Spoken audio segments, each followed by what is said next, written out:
नमस्कार। आज बात करेंगे एक ऐसे नाम की, एक ऐसी घटना की जिसने पूरे देश को सच कहूं तो हिलाकर रख दिया था। जी हां, हम बात कर रहे हैं पंजाबी सिंगर और पॉलिटिशियन सिद्धू मूसेवाला की और उनकी उस सनसनीखेज हत्या की जिसके पीछे के सवाल आज भी जवाब ढूंढ रहे हैं। सोचिए, एक सिंगर और 30 गोलियां, दिन दहाड़े। ये सिर्फ आंकड़े नहीं हैं, ये एक सवाल है जो आज भी गूंजता है। आखिर क्यों? सिद्धू मूसेवाला ही क्यों? चलिए आज इसी रहस्य से एक-एक करके पर्दा उठाते हैं। तो सबसे पहले हमें चलना होगा उस मनहूस दिन पर जब ये सब कुछ हुआ। कहानी की शुरुआत होती है हमले के उस दिन से जिसने संगीत की दुनिया में एक गहरी खामोशी भर दी। तो तारीख थी 29 मई 2022। शाम के लगभग 4:30 बज रहे थे। सिद्धू मूसेवाला अपनी थार जीप में घर से निकले। उन्हें जाना था बरनाला अपनी मौसी से मिलने, लेकिन वो अपनी मंजिल तक कभी पहुंच ही नहीं पाए। घर से निकले बस 10 किलोमीटर ही हुए होंगे। शाम के 5:25 जवाहर के गांव में उनकी गाड़ी को घेर लिया गया। सोचिए, एक कोरोला कार आगे आकर रास्ता रोकती है और पीछे से एक बोलेरो जीप गोलियों की बौछार शुरू कर देती है।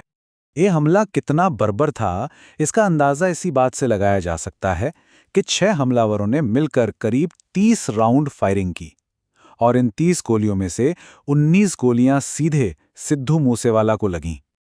उस अफरा तफरी के माहौल में सिद्धू के साथ बैठे 2 लोग भी बुरी तरह घायल हो गए।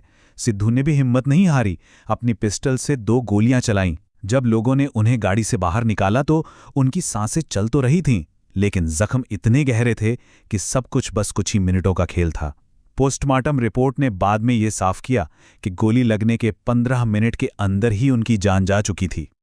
तो ये तो हुई बात कि हमला कैसे हुआ, लेकिन असली और सबसे बड़ा सवाल तो अब भी वहीं का वहीं है। आखिर मूसेवाला ही क्यों? खैर, हमले के फौरन बाद ही कुछ लोगों ने खुद सामने आकर इसकी जिम्मेदारी ले ली और यहीं से कहानी ने एक नया मोड़ लिया।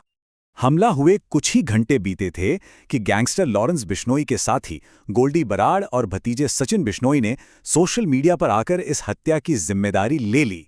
उनका दावा एकदम साफ था, ये कोई रैंडम अटैक नहीं था, ये एक बदला था। और पुलिस की जो ऑफिशियल थ्योरी है वो भी इसी बदले की कहानी के इर्द गिर्द घूमती है।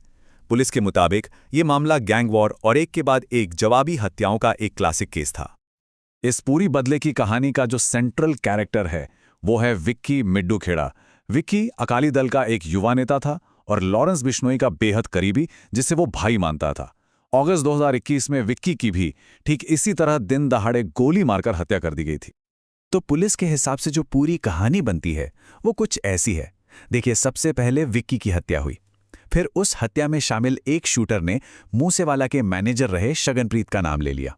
अब इससे पहले कि पुलिस शगनप्रीत को पकड़ पाती, वो पहुंच गया ऑस्ट्रेलिया और यहीं से बिश्नोई गैंग को यह शक हुआ कि शगनप्रीत को भगाने में मूसेवाला का हाथ है और बस इसी शक का नतीजा था बदला और निशाने पर थे सिद्धू मूसेवाला।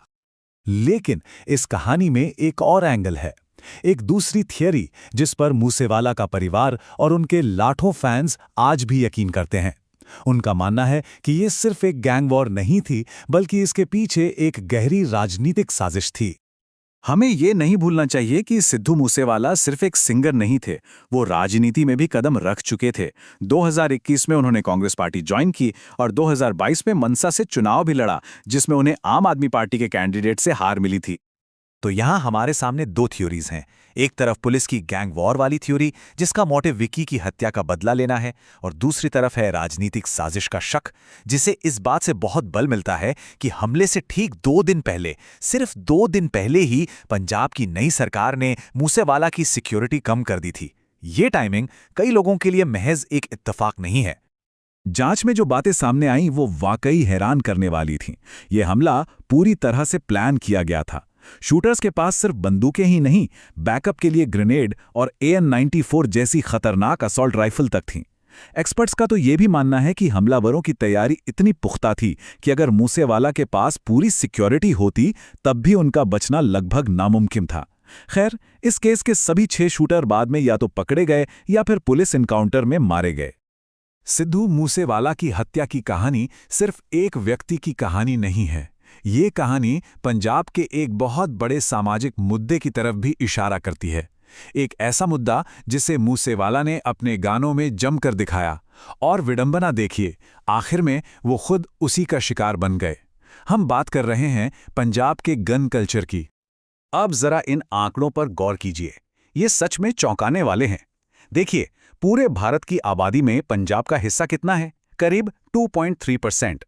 लेकिन जब बात लाइसेंसी बंदूकों की आती है तो देश की 10% लाइसेंसी बंदूकें अकेले पंजाब में हैं। मतलब आबादी से कहीं ज्यादा बंदूकें। और ये तो सिर्फ वो बंदूकें हैं जिनका लाइसेंस है, जिनका हिसाब किताब है। सोचिए जरा, अवैध हथियारों का आंकड़ा कहां जाकर रुकेगा?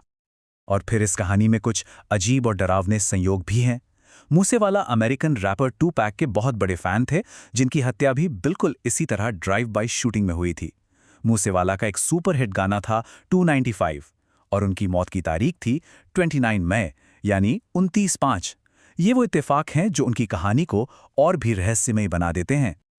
तो हाँ, एक कलाकार का जीवन बहुत जल्दी खत्म हो गया, लेकिन जाते जाते वो एक बड़ा सवाल छोड़ गए। क्या उनकी मौत पंजाब के उस गन कल्चर पर कोई असर डालेगी? उसी कल्चर पर जिसको उनके गानों में अक्सर सेलिब्रेट किया जाता था? या ये सब कुछ बस बदले की एक और दुखद कहानी बनकर रह जाएगा? इसका जवाब शायद आने वाला वक्त ही दे पाएगा।